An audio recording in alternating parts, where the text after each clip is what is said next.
അന്തരീക്ഷം അതീവ സങ്കീർണവും നാടകീയവുമാണ്. സമീപ ഭാവിയിൽ നടക്കാനിരിക്കുന്ന തദ്ദേശ സ്വയംഭരണ തിരഞ്ഞെടുപ്പും തുടർന്ന് നിയമസഭാ തിരഞ്ഞെടുപ്പും മുന്നിൽ നിൽക്കെ പ്രമുഖ വ്യവസായിയും ലോകമെമ്പാടുമുള്ള മലയാളികൾക്ക് സുപരിചിതനുമായ എം.എ. യൂസഫ് അലിയുടെ ഒരു പ്രസ്താവന സംസ്ഥാന രാഷ്ട്രീയത്തിൽ വലിയ കൊടുങ്കാറ്റാണ് സൃഷ്ടിച്ചിരിക്കുന്നത്.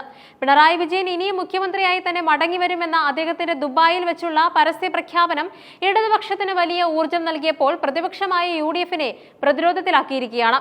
ഈ പ്രസ്താവനയുടെ രാഷ്ട്രീയപരമായ പ്രാധാന്യം, അതിനു പിന്നിലെ സാഹചര്യങ്ങൾ, യു.ഡി.എഫ് നേരിടുന്ന സംഘടനാപരമായ വെല്ലുവിളികൾ, ഇടതുപക്ഷത്തിന്റെ തന്ത്രപരമായ മുന്നേറ്റങ്ങൾ എന്നിവയെക്കുറിച്ച് കൂടുതൽ അറിയേണ്ടിയിരിക്കുന്നു. എം.എ. യൂസഫ് അലി എന്ന പേര് കേവലം ഒരു ബിസിനസ്സുകാരന്റെ പേരിനപ്പുറം കേരളീയ പൊതുസമൂഹത്തിൽ ആഴത്തിൽ വേരുകളുള്ള ഒരു വ്യക്തിത്വത്തെയാണ് അടയാളപ്പെടുത്തുന്നത്. തന്റെ ബിസിനസ് സാമ്രാജ്യത്തിന്റെ വളർച്ചയിൽ മാത്രം ശ്രദ്ധ കേന്ദ്രീകരിക്കാതെ കാരുണ്യ പ്രവർത്തനങ്ങളിൽ സജീവമായി ഇടപെടുകയും തനിക്ക് ലഭിക്കുന്ന ലാഭത്തിന്റെ ഒരു പങ്ക് പാവപ്പെട്ടവർക്കായി നീക്കിവെക്കുകയും ചെയ്യുന്ന അദ്ദേഹത്തിന്റെ മനസ്സ് ഏറെ പ്രശംസനീയമാണ്. ലാളിത്യം നിറഞ്ഞ പെരുമാറ്റമാണ് അദ്ദേഹത്തെ മറ്റു കോർപ്പറേറ്റ് നേതാക്കളിൽ നിന്നും വ്യത്യസ്തനാക്കുന്നത്. ഈ ലാളിത്യമാണ് പൊതുവെ സമ്പന്നരോട് അകലം പാലിച്ചിരുന്ന സാക്ഷാൽ വി.എസ്. അച്യുതാനന്ദനെ പോലും അദ്ദേഹത്തോട് അടുപ്പിച്ചത്. കേരളത്തിലെ എല്ലാ രാഷ്ട്രീയ കക്ഷികളുടെയും ഉന്നത നേതാക്കളുമായി അടുത്ത സൗഹൃദം പുലർത്തുന്ന വ്യക്തി എന്ന നിലയിൽ യൂസഫ് അലിയുടെ അഭിപ്രായങ്ങൾക്ക് കേവലം വ്യക്തിപരമായതിലുപരി ഒരു പൊതുവികാരത്തിന്റെ പ്രതിഫലനം എന്ന സ്ഥാനം ലഭിക്കുന്നുണ്ട്. കോൺഗ്രസിന്റെയും മുസ്ലിം ലീഗിന്റെയും ഉന്നത നേതാക്കളുമായി അടുത്ത ബന്ധമുണ്ടായിരുന്നിട്ടും അദ്ദേഹം പരസ്യമായി പിണറായി വിജയന് പിന്തുണ പ്രഖ്യാപിച്ചു എന്നത് ഈ നിർണായക രാഷ്ട്രീയ ഘട്ടത്തിൽ യു.ഡി.എഫ് നേതൃത്വത്തെ ഞെട്ടിച്ചിരിക്കുകയാണ്. എനിക്ക് രാഷ്ട്രീയമല്ല, ഞാൻ കച്ചവടക്കാരൻ മാത്രമാണ് എന്ന് പറഞ്ഞുകൊണ്ട് തന്നെയാണ് അദ്ദേഹം ഈ പരാമർശം നടത്തിയത് എന്നതും ശ്രദ്ധേയമാണ്. യൂസഫ് അലിയുടെ പ്രസ്താവന ഇടതുപക്ഷത്തിന് ഒരു മികച്ച പ്രചാരണായുധമാണ് നൽകിയിരിക്കുന്നത്. കേരളത്തിലെ ഏറ്റവും ജനകീയനും വിശ്വസ്തനുമായ ഒരു വ്യവസായി ഭരണ തുടർച്ചയ്ക്ക് വേണ്ടി പരസ്യമായി സംസാരിക്കുന്നത് സാധാരണ വോട്ടർമാർക്കിടയിൽ വലിയ സ്വാധീനം ചെലുത്താൻ സാധ്യതയുണ്ട്.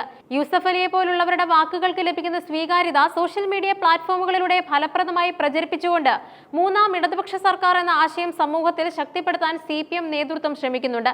ഈ പ്രഖ്യാപനത്തിന് തൊട്ടു മുൻപ് മുസ്ലിം ലീഗിന്റെ രാജ്യസഭാ അംഗമായ PV അബ്ദുൾ വഹാബ് UAE-യിൽ വെച്ച് സമാനമായ അഭിപ്രായം പങ്കുവച്ചതും കൂട്ടി വായിക്കേണ്ടതാണ്. കോൺഗ്രസിന്റെ നേതൃത്വത്തിൽ പ്രതീക്ഷ നഷ്ടപ്പെട്ട മുസ്ലിം ലീഗിന്റെ ഉള്ളിലിരിപ്പ് കൂടിയാണ് വഹാബിന്റെ വാക്കുകളിലൂടെ പുറത്തുവന്നത്. ഭരണത്തിൽ തിരിച്ചെത്തണമെന്ന് അതിയായി ആഗ്രഹിക്കുന്ന ലീഗിന് കോൺഗ്രസിലെ തമ്മിലടി കാരണം ആ സ്വപ്നം തകരുമോ എന്ന ആശങ്ക ശക്തമാണ്.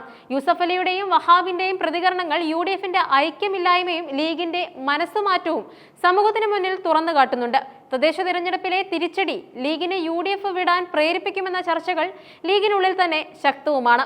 യൂസഫ് അലിയുടെ പ്രസ്താവന പുറത്തു വരുന്നതിന് മുൻപ് തന്നെ യു.ഡി.എഫ്, പ്രത്യേകിച്ചും കോൺഗ്രസ് ആഴത്തിലുള്ള സംഘടനാ പ്രതിസന്ധി നേരിടുകയായിരുന്നു. നിയമസഭാ തിരഞ്ഞെടുപ്പിന് മുൻപ് തന്നെ മുഖ്യമന്ത്രി കസേരയെ ചൊല്ലിയുള്ള തർക്കങ്ങൾ കോൺഗ്രസിനെ ദുർബലപ്പെടുത്തുകയും ചെയ്തു.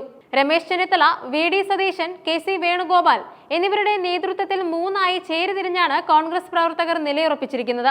രാഷ്ട്രീയ എതിരാളികളെ നേരിടുന്നതിനേക്കാൾ വലിയ ശത്രുതയോടെയാണ് ഇവർ സ്വന്തം പാർട്ടിക്കുള്ളിലെ എതിർവിഭാഗങ്ങളെ കാണുന്നത്. ഈ തമ്മിലടി പാർട്ടിയുടെ പ്രതിച്ഛായയെ പൊതുസമൂഹത്തിൽ വലിയ തോതിൽ ബാധിച്ചിട്ടുമുണ്ട്. തദ്ദേശ തിരഞ്ഞെടുപ്പിൽ തിരിച്ചടി നേരിട്ടാൽ നിയമസഭാ തിരഞ്ഞെടുപ്പിന് മുൻപ് തന്നെ കോൺഗ്രസിൽ വലിയൊരു പൊട്ടിത്തെറി ഉണ്ടാകാനുള്ള സാധ്യതയും തള്ളിക്കളയാനാവില്ല. സംഘടനാപരമായ പ്രശ്നങ്ങൾക്ക് പുറമെ യുവജന നേതാവായ രാഹുൽ മാങ്കൂട്ടത്തിൽ ഉൾപ്പെട്ട വിവാദം കോൺഗ്രസിന് വലിയ പ്രതിസന്ധിയാണ് സൃഷ്ടിച്ചിരിക്കുന്നത്. ഒരു പൊതുപ്രവർത്തകൻ പാലിക്കേണ്ട നൈതികതയും ധാർമ്മികതയും അദ്ദേഹം ഉയർത്തിപ്പിടിച്ചില്ലെന്ന വിമർശനം ശക്തമായി. കോടതി വിധി എന്തുതന്നെയായാലും ഈ വിവാദം തിരഞ്ഞെടുപ്പ് രാഷ്ട്രീയത്തിൽ യു.ഡി.എഫിന്റെ സാധ്യതകളെ തള്ളിക്കെടുത്തുമെന്ന് വിലയിരുത്തപ്പെടുന്നുണ്ട്. യുവതി പരാതി നൽകിയതോടെ രാഹുൽ മാങ്കൂട്ടത്തിലിനെ അനുകൂലിച്ചിരുന്ന കോൺഗ്രസ് നേതാക്കൾക്ക് പോലും മൗനം പാലിക്കേണ്ടി വന്നു. മാത്രമല്ല, യു.ഡി.എഫിന്റെ തിരഞ്ഞെടുപ്പ് പ്രചരണ രംഗത്ത് ക്രൗഡ് പുള്ളറായി തിളങ്ങേണ്ടിയിരുന്ന ഷാഫി പറമ്പിൽ MP-യുടെ പ്രതിച്ഛായയെയും ഈ വിവാദം സാരമായി തന്നെ ബാധിച്ചിട്ടുണ്ട്. ലീഗിന്റെ നേതൃത്വത്തിൽ പോലും ഇത് വലിയ ആശങ്കയും ഉണ്ടാക്കി. ഇതൊക്കെയാണ് യു.ഡി.എഫിന്റെ അവസ്ഥയെങ്കിൽ ഇടതുപക്ഷം കൃത്യമായി പ്ലാൻ ചെയ്ത പ്രചാരണ പ്രവർത്തനങ്ങളിലൂടെ അവരുടെ ആത്മവിശ്വാസം വർദ്ധിപ്പിക്കുകയാണ്. മുഖ്യമന്ത്രി പിണറായി വിജയൻ ഗൾഫ് രാജ്യങ്ങളിൽ നടത്തിയ പര്യടനങ്ങൾ കേരളത്തിൽ വലിയ രാഷ്ട്രീയ ചർച്ചകൾക്ക് വഴിവെച്ചു. ഇന്ന് വരെ രാജ്യത്തെ ഒരു മുഖ്യമന്ത്രിക്കും ലഭിക്കാത്തത്ര വലിയ സ്വീകരണമാണ് അദ്ദേഹം പങ്കെടുത്ത വേദികളിലെല്ലാം ലഭിച്ചത്. ഇത് രാഷ്ട്രീയമായി കേരളത്തിൽ ഗുണം ചെയ്യുമെന്ന് കണ്ടപ്പോഴാണ് യു.ഡി.എഫിന്റെ പ്രവാസി സംഘടനകൾ ബഹിഷ്കരണം പ്രഖ്യാപിച്ച് രംഗത്ത് വന്നത്. എന്നാൽ യൂസഫ് അലിയെ പോലുള്ള പ്രമുഖർ പരസ്യമായി അദ്ദേഹത്തെ പിന്തുണയ്ക്കുന്നത് ഈ ബഹിഷ്കരണ നീക്കത്തെ ദുർബലപ്പെടുത്തുകയും പൊതുവികാരം പിണറായി വിജയന് അനുകൂലമാണെന്ന പ്രതീതിക്ക് ശക്തി നൽകുകയും ചെയ്തു. മുസ്ലിം ലീഗ് നേതൃത്വം ബീഹാറിൽ കോൺഗ്രസിനേറ്റ കനത്ത തിരിച്ചടിയെ ഗൗരവമായാണ് കാണുന്നത്.